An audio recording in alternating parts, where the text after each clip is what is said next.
Top-ranked Novak, Djokovic, and Serena Williams, plus other former champions and aspiring challengers, all descend upon the pristine grass lawns of the All-England Club, and ESPN's exclusive coverage of the championships. Wimbledon, from first ball to the trophies, begins Monday, June 29th. I believe this has been provided by Bristol PR, what I just read. It's first Bristol PR copy I've read in over 12 years. And I'm thrilled to be reading it because that means I've gotten a phone call from one of the all-time greats, and I have been a big fan of hers for so many years and could not be more thrilled to be chatting with Chris Evert here on The Rich Eisen Show. How are you, Chris?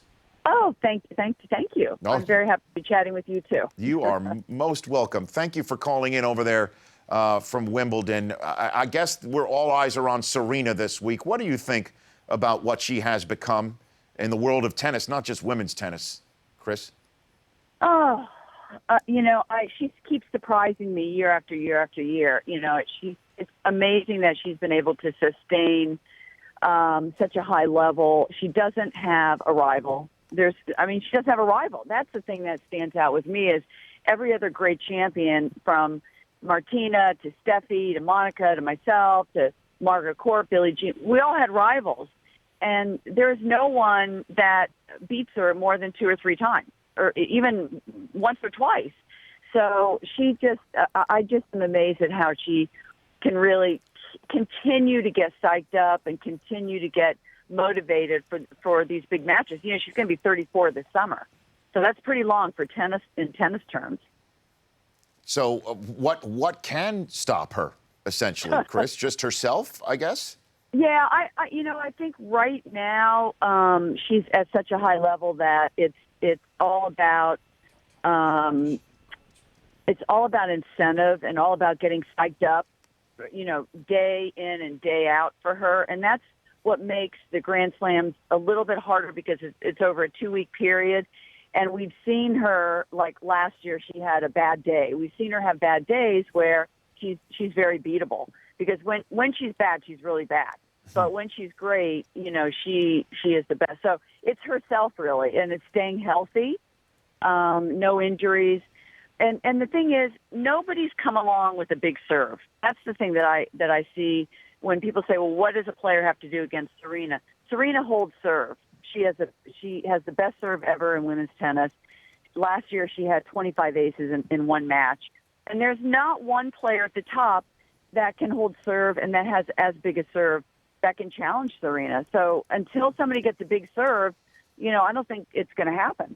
I'm chatting with Chris Evert, who has the highest career winning percentage in tennis history, man or woman, just a few 1/1000ths of a percentage point shy of 90%, joining me here on The Rich Eisen Show. So when it all comes down to it, do you believe Serena will have the most career Grand Slam titles, passing Margaret Court's 24 when it's all said and done? 24 is going to be tough. 24 is doable, but it's going to be tough. I see definitely Steffi Graf at 22. I think she can win another couple more, Serena, but it's going to be hard. I just think that because she's 34 years old, the big key here is incentive with her, and if she keeps that desire and if she keeps that momentum going, it's more mental and emotional with her than it is physical. Physically, she has the game. She still has a game that's head and shoulders better than anybody else. But mentally and emotionally, can she sustain it? Again, it would have to be another year or two. So that's the question. God love her. If she does it, would be she'd be Hercules in my eyes. She's almost there then. So what about the men's game right now? Is this Djokovic's tournament, you think, to lose? Could Federer give one last run here? Is there a possibility of somebody else coming to the fore and taking the men's side of this tournament? I think you're pretty accurate when you say it's Djokovic's tournament to lose because he is the number 1 ranked player in the world right now. And, it'll be interesting to see how he bounces back from the French Open. I think that was bitterly disappointing for him. That's the tournament he's been gearing towards and pointing towards the whole year. Unlike the women's where it's Serena against the field, I feel like Djokovic, I feel like Andy Murray is playing some of the best tennis of his career right now. Stan Wawrinka, you can't count him out, the French Open champion. And you know what, Nadal, I haven't even said Federer. Federer, if he's going to win one, it's going to be Wimbledon because his shorter rallies, he can if he serves big and hits big forehands, he's not a grinder. So you're not going to see him hitting 15 shots like these other players. So because of shorter rallies, this is the best chance he has. And I didn't even mention Nadal, who has won a grass court tournament. And I think Nadal, right now, the pressure's off him. And he should just play with freedom because he's had not a good year. So there's a lot more men, competing. And I think it's going to be hard for Djokovic to win. Where's the Americans, right, Chris, here? I mean, I know Jack Sock had a quality French Open, and everybody's sort of hanging their hat on this young man.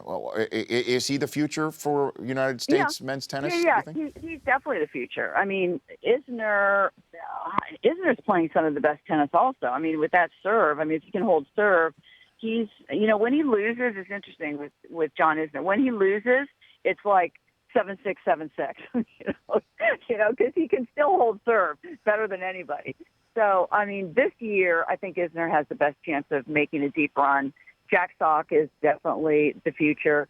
Sam Querrey is playing well, but we're struggling a little bit with American men, not as much with the women.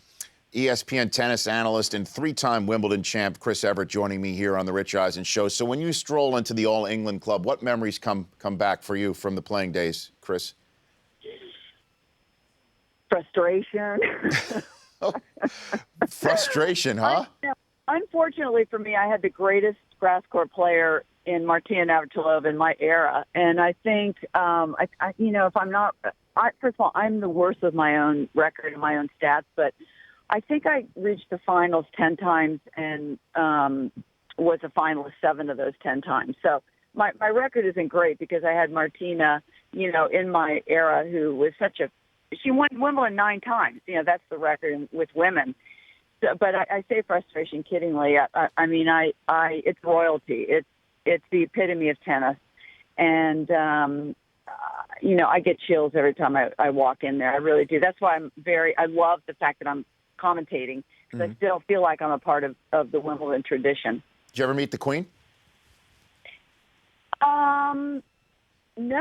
You know what? Thank you for no. I tell you what, I had tea with Princess Diana a few times. Okay, how was that? And I met Margaret Thatcher a few times. Okay. But never met the Queen. No. The Queen doesn't come to Wimbledon, does she? I thought she did. Says she just sits in the box maybe for the finals. I don't know. No, I think she's come like 2 times in the last 40 years.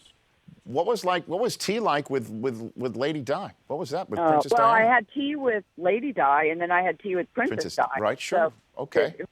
In 2 years, when she was just she was dating Prince Charles, and then after she got married, and there's quite a transformation. She was very, very sophisticated, and she loves tennis, and she would make fun of her husband because he never came to tennis matches. He hated tennis, but she was wonderful, and she's missed. I mean, she was sitting right there in the front, and all the players used to love it, when she came to watch the matches. Chris Evert joining me here on the program. Your last Wimbledon championship, 1981, Chris, was the year that a brash New Yorker on the men's side was screaming, "You cannot be serious," and called an umpire the pits of the world. What was that like with McEnroe sort of bursting on the scene in Wimbledon that year, Chris? Well, first of all, 89. Did you say 81? 81, yeah. 89 was my last one. Oh, pardon me. So 1981. Okay. My bad. Aging me. Yeah. Okay. It's really interesting because I was brought up from my dad to keep my emotions inside. And when I saw John McEnroe start to play and start to really sort of wear his heart on his sleeve and scream and yell and shout and everything, I was a little taken back. But years later, my dad admitted to me that John McEnroe was his favorite player to watch. And I'm like, oh, thanks, Dad. You always told me to be quiet and to keep everything in and not to, and now you're saying John's your favorite player. But he was great for the game of tennis. I mean, he brought a whole new group of fans. He brought the young people, the young kids that were, that just kind of spouted it out and said whatever they wanted to say. And along with his game kind of gets overshadowed by his temperament, but he had one of the most beautiful natural touch games of all time. So, John's missed. I mean, we don't have personalities like that anymore. And, the British press is, famous, obviously, the tabloids. You were in that spotlight for many a year, right, Chris? I mean, what were they like to deal with for you, with your personal life and all that business? Horrible.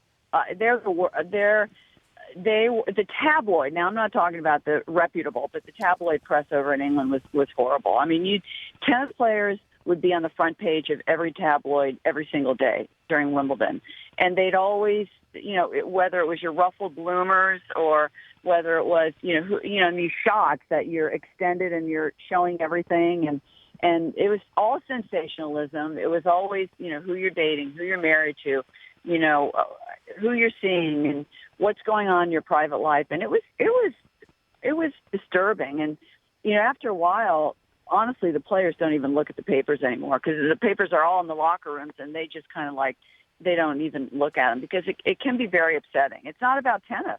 You go to the U.S. Open and you have the New York Times in front of you, and it's about tennis.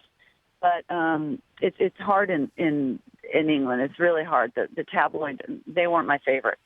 Chris, thanks for calling in. I really appreciate it. I'd love to have you back on again. I just love listening to you talk tennis, and man, did I root for you. I really was so excited watching you play, Chris. Thank you. Thank you. I enjoyed it. Oh, appreciate it. You bet. Thanks. That's Chris Evert. The Rich Eisen Show, weekdays at noon Eastern. On Audience.